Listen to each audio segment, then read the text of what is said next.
आप मुझे इस फैमिली ऑयल्स कंपनी से निकालना चाहते हैं?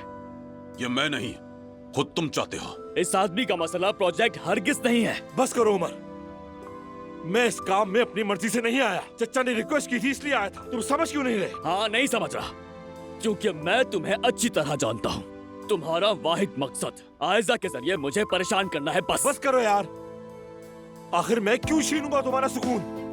मेरे ख्याल से उमर साहब आप मुझे अलिफ समझ रहे हैं और साफ लग रहा है कि तुम उस पर नाराज हो और अपना गुस्सा मुझ पर निकाल रहे हो। बकवास नहीं। हाँ। एक मिनट, ये अलिफ वाला क्या मामला है उमर? क्या हो रहा है? कुछ नहीं बाबा, मैं कंपनी छोड़ रहा हूँ।